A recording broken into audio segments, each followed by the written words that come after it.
বাচ্চাটা আমাকে গিফট দিয়েছে। হাই, কেমন আছো সবাই? দেখো, আমি কিন্তু প্রমিস করেছিলাম একটা লং ভিডিও আপলোড করব। আমি কিন্তু আমার কথা রেখেছি। একদিন লেট হয়েছে, তবে আমি কিন্তু আপলোড করছি। এত রেডি শেডি হয়েছিলাম টিচার্স ডের জন্য, সেটা নিশ্চয়ই দেখে নিয়েছো শর্ট ভিডিওতে।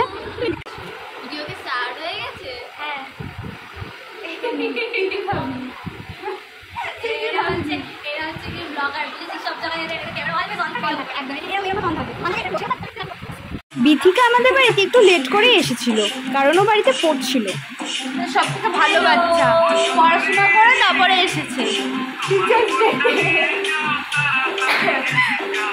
সব থেকে ভালো স্টুডেন্ট।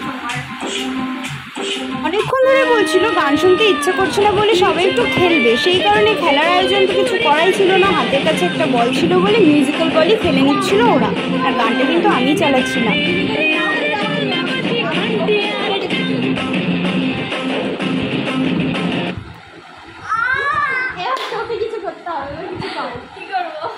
নাচ গান যা ইচ্ছা।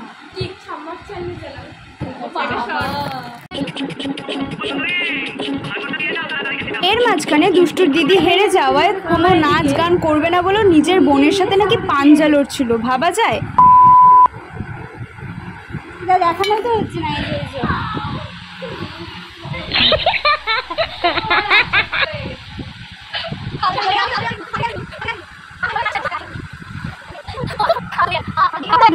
যাই হোক, খেলাধুলা শেষে খাবারের পর্ব এলো। বাড়িতে কোনো খাবার দাবার রান্না করিনি, তাই জন্য বাইরে থেকে বিরিয়ানি কিনে এনেছিলাম, কারণ এখন বাচ্চা কাচ্চারা বিরিয়ানিটা একটু বেশি প্রেফার করে। আর শুধু বিরিয়ানি দেয়নি, বিরিয়ানির সাথে একটা ছোট্ট ক্যাম্পা ছিল, কারণ কোল্ড ড্রিঙ্কস তো চলতাই হ্যাঁ। ওই পিচ্চি বাচ্চাটা আমার জন্য গিফট এনেছে। পিচ্চি বাচ্চাটা আমাকে গিফট দিয়েছে। এই পিচ্চি বাচ্চাটা দেখে দিঘা কোথায়, এই পিচ্চি বাচ্চাটা এই গিফট দিয়েছে। আর এই পিচ্চি বাচ্চাটা আরো একটা গিফট দিয়েছে। সেই গিফটটা এটা সব থেকে বেশি পছন্দ। গান চালিয়ে রেখে দিয়েছে, কেউ নাচে আর না।